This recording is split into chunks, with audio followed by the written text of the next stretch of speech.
Hola, muy buenas tardes a todos. Muchas gracias a Cañetti por la invitación, también a Cofose por habernos puesto en contacto con Cañetti. En este momento, lo que a mí me gustaría hablarles es de esta publicación que es la nueva era de los servicios globales y que es el resultado de la investigación que realizamos durante 2020 en el marco del contexto de pandemia. Y el objetivo de la publicación ha sido tratar de entender, o de la investigación, es tratar de entender cómo van a ser las empresas de servicios globales de aquí a 20 años. O sea, cómo van a ser tus empresas de tecnología de aquí a 20 años. Eso es un dato que me ha desvelado durante todo 2020 para tratar de proyectar un poco la mirada hacia los próximos años. Y una de las cosas interesantes es que para realizar esta investigación durante 2020 estuvimos entrevistando a más de 70 líderes internacionales, obvio también incluidos de México. Y una de las cosas interesantes es que en el marco del contexto general de caídas de todos los sectores de actividad, las empresas de tecnología y de procesos de negocio que nosotros estábamos entrevistando nos decían que estaban aumentando las contrataciones de personal, que estaban manteniendo y aumentando los niveles de empleo y que estaban manteniendo y aumentando los niveles de productividad. Por lo tanto, ¿qué sector de actividad, es la pregunta, en el marco de contexto de pandemia pudo tener esta situación? Y eso es una de las cosas que me resultó sumamente interesante y que fue un motivador para poder desarrollar esta investigación. Acá, en esta primera slide, el libro lo que tiene es un primer capítulo tratando de entender diferentes indicadores de la importancia de los sectores, del sector servicios en el PIB, en el empleo, en la inversión extranjera directa y en el comercio internacional. Y acá lo que me gustaría contarte es para que veas esta gráfica, es donde se observa cuál es la evolución del comercio internacional de servicios y también el de bienes en los 10 años últimos, el crecimiento promedio anual. Y es como si fuera una muñeca rusa de la izquierda a la derecha, siendo la izquierda la más grande y la más pequeñita, la más específica, o si ponemos la lupa, si querés, es lo que está a la derecha. Y ahí vemos que el sector de bienes en los últimos 10 años creció en el orden del 2% promedio anual. Pero el sector servicios lo hizo a más del 4%, el doble que el sector de bienes. Y si nos ponemos a mirar dentro de lo que es la categoría de otros servicios, que es la que a nosotros nos interesa, no la logística, no el turismo, que por cierto el turismo sí fue uno de los sectores de servicios que más se fue afectado por la pandemia. Si ponemos la lupa, como digo, en lo que es la categoría de otros servicios, ahí te podés dar cuenta que tu sector, el de tecnología de la información, en los últimos 10 años es el que ha crecido más, casi 8% promedio anual. Entonces, eso quiere decir que vos tenés una empresa o estás proyectando una empresa con un gran potencial de crecimiento en los últimos años y yo creo y estoy convencido en los próximos también. Bueno, una de las cosas importantes es entender que esto de la provisión de servicios globales se da tanto de la captación de inversión extranjera directa y tanto, obvio, de la promoción de empresas como la que seguramente nos estás escuchando hoy día.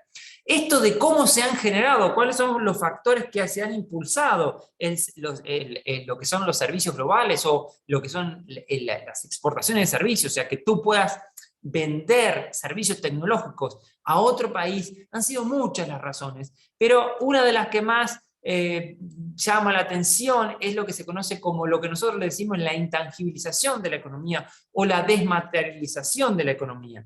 Esto se ha dado, en particular, hay un concepto que se utiliza en general que es la servicificación, que es el agregado de valor y la transformación de la industria manufacturera en cada vez mayor valor por medio de los servicios. Bueno, esa intangibilización que afecta o ha afectado el sector de manufacturas también se ha dado en el sector de agricultura y también se ha dado en tu sector en tecnología de información.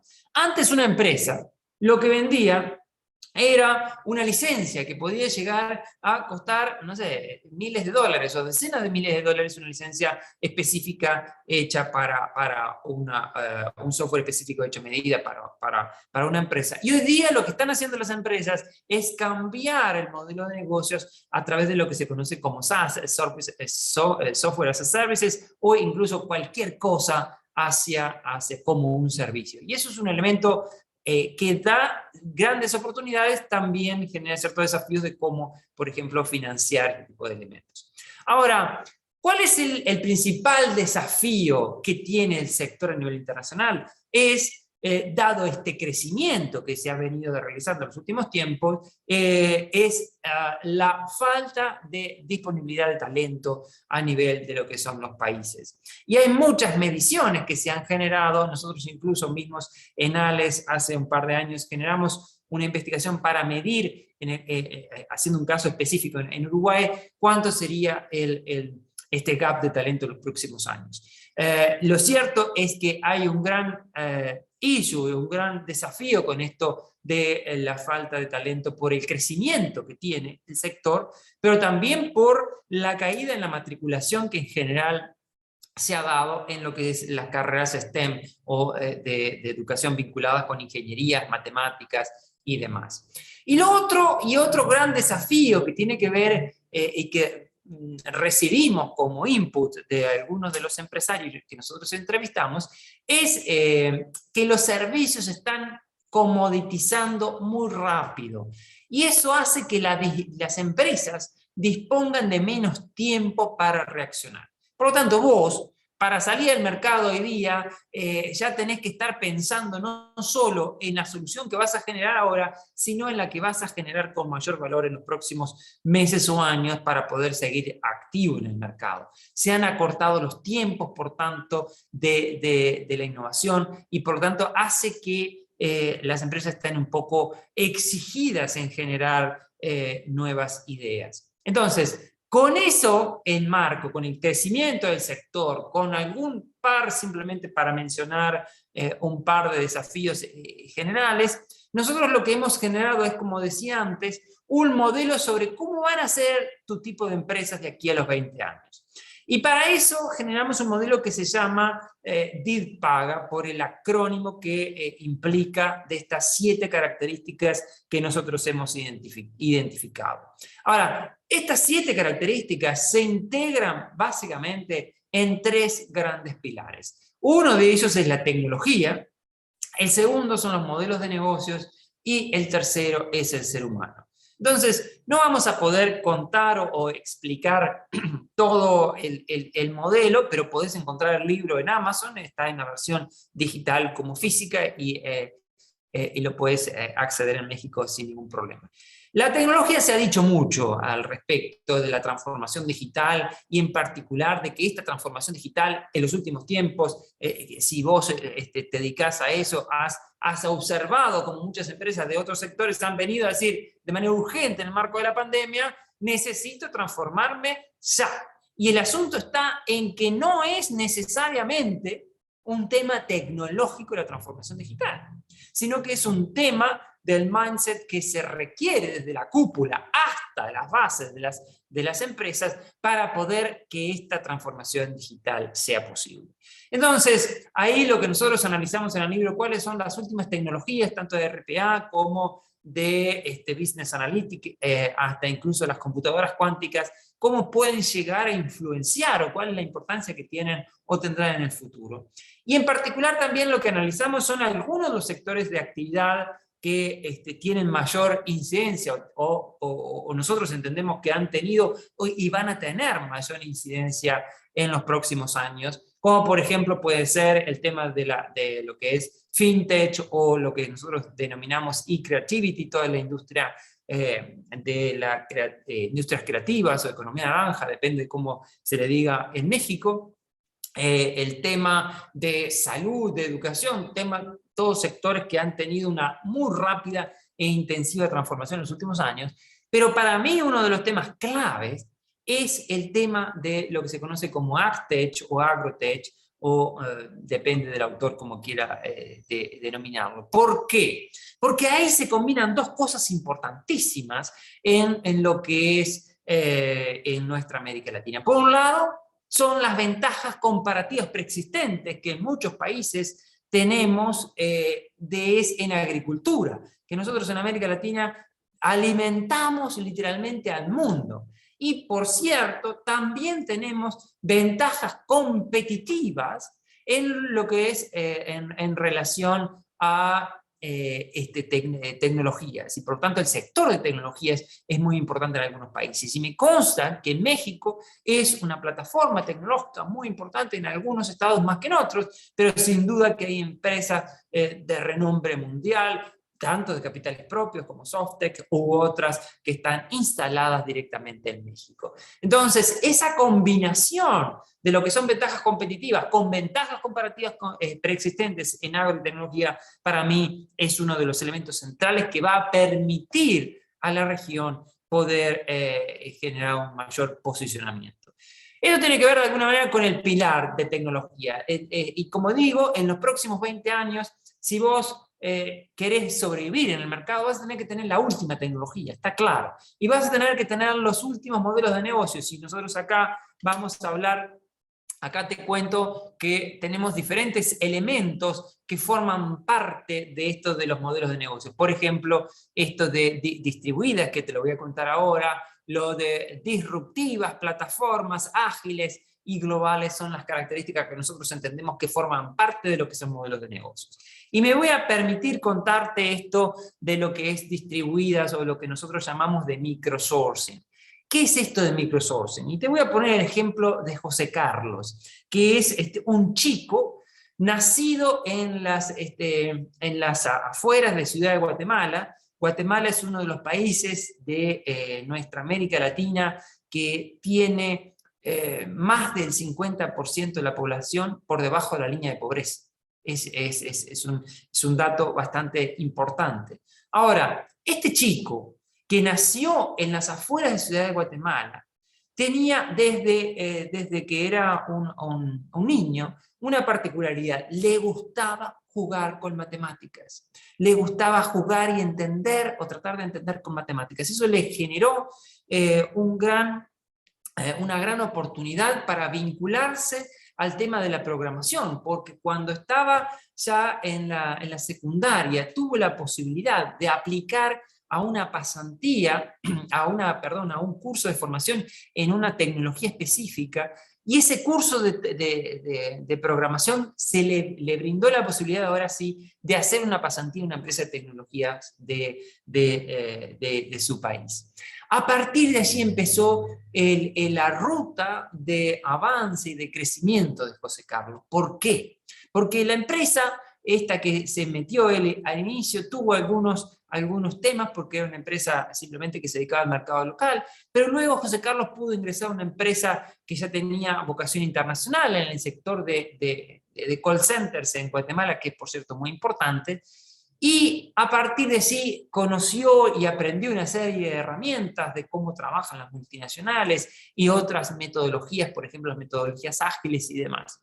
Y él se siguió capacitando, a tal punto que se instó a hacer una capacitación específica en lo que es una tecnología muy nueva en Adobe. Pues bien, eso le permitió a José Carlos, habiéndolo puesto en LinkedIn o en LinkedIn, es que una startup de un pequeño país, en este caso de Uruguay, que tiene vocación del 100% de exportación, que estaba buscando recursos humanos a nivel internacional, le apareció en su búsqueda y fue una feliz coincidencia porque José Carlos empezó a trabajar desde su casa, ¿sí? Desde su casa para esta empresa que exporta el 100% de su producción a Estados Unidos. Ahora, ¿qué tiene de particular esto? Bueno, que José Carlos está trabajando de forma remota, incluso antes de empezar la pandemia, de manera distribuida, porque forma parte de un grupo de gente, ¿sí? No solo él a nivel de Guatemala, sino otras personas. Y luego ya el grupo en Guatemala fue creciendo y se transformó en una célula, y él se transformó en un líder de esa célula. Y hoy día José Carlos está siendo una de las personas que tiene uno de los mayores ingresos a nivel de lo que es si comparamos los ingresos de Guatemala, teniendo más o menos unos $4.000 de ingresos mensuales. Entonces, esto significa que lo que nosotros llamamos del microsourcing, trabajo remoto distribuido realizado en individuos o pequeñas células, que antes de la pandemia era algo muy puntual.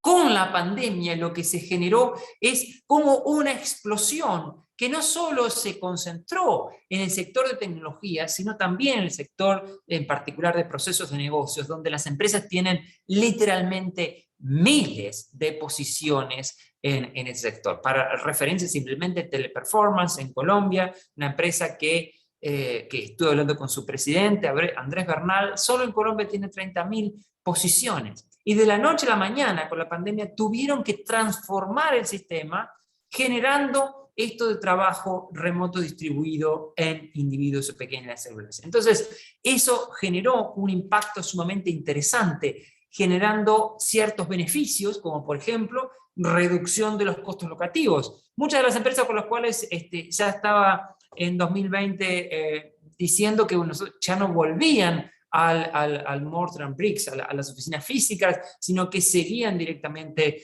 por el sistema online, generando directamente servicios de esta manera, o servicios digitales. Y otros lo que han hecho, se han transformado en lo que se conoce como servicios híbridos, parte en la casa, parte en la oficina, o una combinación de tiempo en la casa o tiempo en la oficina.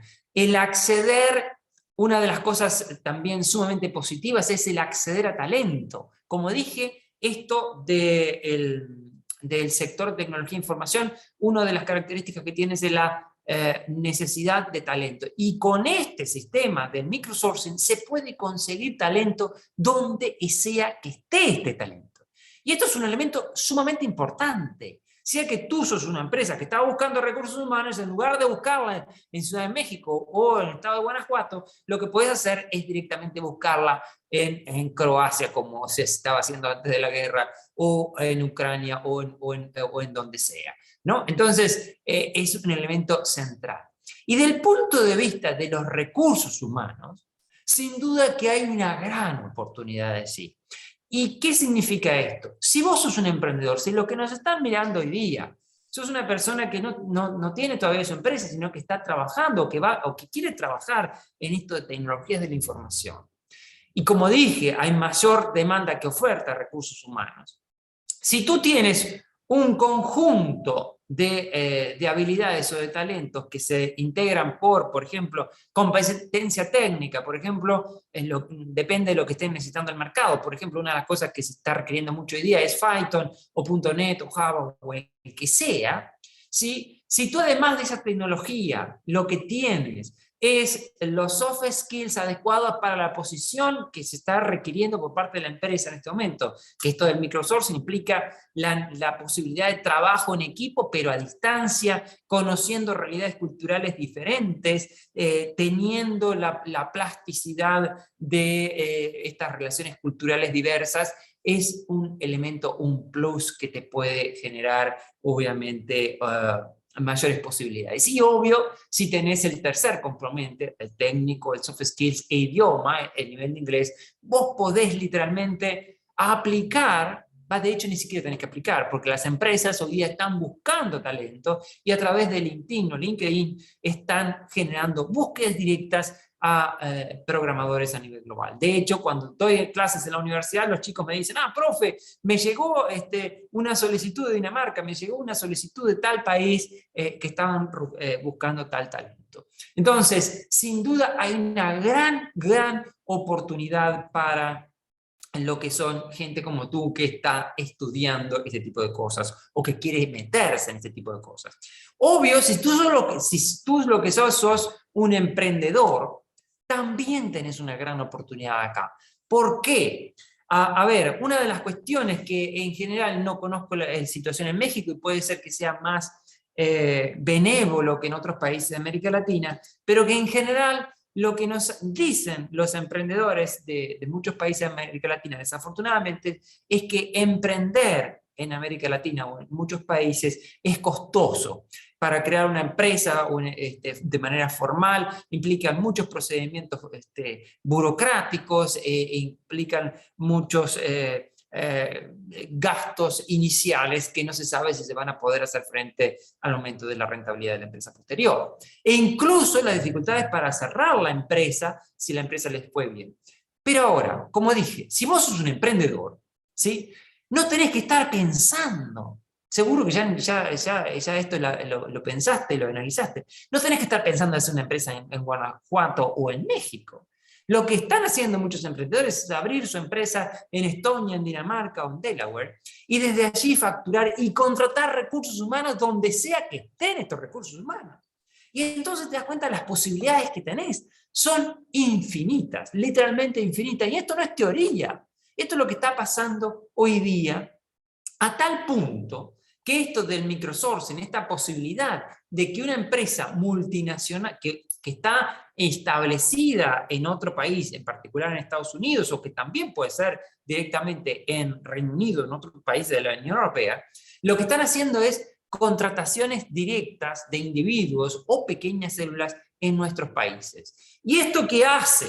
Lo que hace es todavía generar mayor tensión al gap de talento que ya tenemos. Como dije desde el principio, ya teníamos un gap de talento bastante importante en algunos países, Costa Rica, Uruguay, al menos, que son muy intensivos en este tipo de cosas.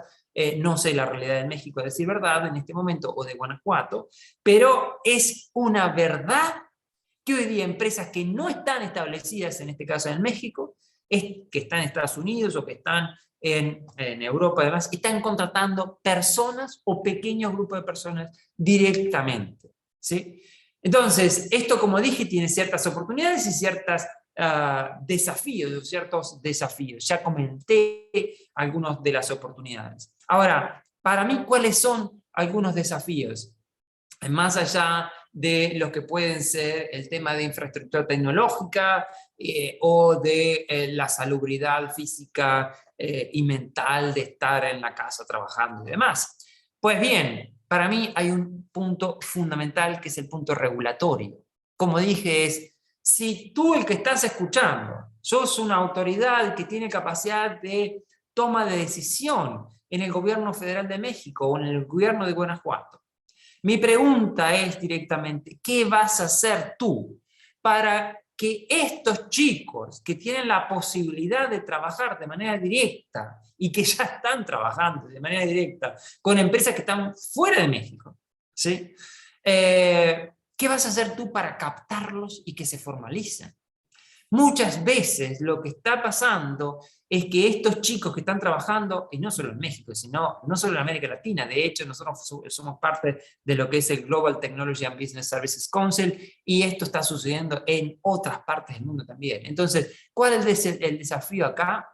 Es captar la atención de estos chicos, que muchas veces la regulación de nuestros países permite que si sos formal no tengas que pagar IVA al momento de la exportación, por ejemplo, o incluso en algunos otros ni siquiera tengas que pagar impuesto a la renta, ¿sí? Ahora, pero estos chicos muchas veces no conocen la regulación o a veces la regulación no está acorde a estas nuevas exigencias. Entonces, mi pregunta es, ¿qué vas a hacer tú como un actor de política pública, si lo sos, para poder captar la atención de estos chicos? ¿O qué vas a hacer tú como un actor de política pública para captar la atención de los emprendedores, para que no abran una empresa necesariamente en Estonia, o para que abriéndola puedan directamente volver a abrirla en México en este caso? Entonces, el modelo del microsourcing tiene grandes oportunidades, pero asimismo tiene grandes desafíos. Y en estos últimos minutos finales, lo que me gustaría contarte es una de las como dije antes, esto del sistema que generamos, o del modelo que generamos, tiene tecnología, modelos de negocios y el ser humano. Y para mí el tema es este. En los próximos 20 años las empresas que sobrevivan en el mercado van a ser aquellas que tengan la última tecnología, los modelos de negocios más disruptivos, pero aquellas que marquen la diferencia, ¿sí?, serán aquellas que incorporen al ser humano en el centro o en el ADN del modelo de negocios. Y no estamos hablando acá de generar simplemente algo cosmético como de responsabilidad social empresaria o estrategias de marketing o de generar tampoco una ONG o una empresa filantrópica. Lo que estamos diciendo es que si tu empresa tiene la capacidad para generar un modelo de negocios en el que permita entender que el ser humano, las comunidades donde se asienta este ser humano y el medio ambiente incluido sean parte del ADN de la empresa, del propósito de la empresa, pues bien, ahí tenés la gran posibilidad de, para nosotros, triunfar o diferenciarte en el mercado. Nosotros ahí en el libro decimos un poco lo que entendemos como conscious sourcing o provisión consciente, y ahora lo que me gustaría contarte, esto lo hicimos durante el 2020, que fue publicado en el 2021, pero si tú te fijas, en 2022, enero 5 del 2022, la prestigiosa revista Forbes señala precisamente ESG como una de las tendencias más importantes para este año. ESG tiene que ver con lo ambiental, lo social y de gobernanza, que es de alguna manera que está vinculado con esto de lo que dijimos de la provisión consciente o del conscious sourcing. Y si tú analizas qué es lo que dice Everest Group, por ejemplo, Everest Group 5 de abril del 2021 ya señalaba que ESG es una de las grandes oportunidades para las empresas de servicios, por ejemplo, de IT. ¿Sí? O de tecnologías de la información. Una empresa multivisionaria. Entonces, ¿qué estamos hablando de cuando estamos hablando de ESG? Bueno, estamos hablando de elementos que tienen que ver con lo medioambiental, como dije, con lo social y con lo de gobernanza. Ahora, esto no es solo para las grandes empresas, y si ves acá, enero 28 de este año, esto no es un tema de las grandes empresas solamente, sino también y en particular de las pymes, o sea, de empresas como las tuyas, ¿sí?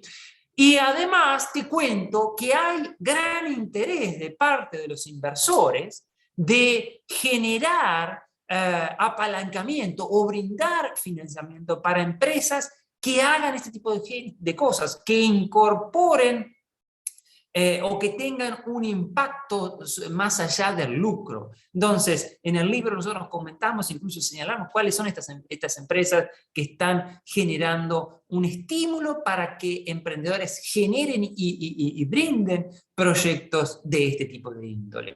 ¿Sí? Ahora, el modelo en general que nosotros desarrollamos, estamos convencidos que se apalanca, se basa en cómo son las generaciones que van a estar liderando la C-suite o los boards de las empresas de aquí en los próximos años. Si vos te fijás cómo son las características de los millennials, centennials, nativos digitales, te darás cuenta que esta gente lo que le interesa es trabajar y o crear empresas que tengan un propósito más allá de lo lucrativo, ¿sí? Y no estoy diciendo que generar empresas o trabajar en empresas ONG, o en empresas no lucrativas. Lucrativas, sí, pero que tengan un propósito más allá del lucro, que es un elemento central.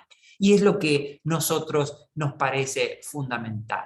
Por lo tanto, la fórmula del éxito que nosotros visualizamos, o sea, si vos querés tener éxito en los próximos años, tenés, como dije antes, meter la última tecnología, los modelos de negocios y el ser humano. Y como ves en la ecuación, el ser humano multiplica. Si vos, cuanto más ser humano pongas ahí, más posibilidades de éxito tenemos. Entonces, quizás no me creas a mí, puede ser que no me creas este loco de dónde salió, y está bien, no me creas a mí, pero este señor es Larry Fink, es el CEO de BlackRock, que es una de las empresas más importantes a nivel financiero y a nivel global, que tiene sus tentáculos en todo el mundo, en todos los sectores de la economía.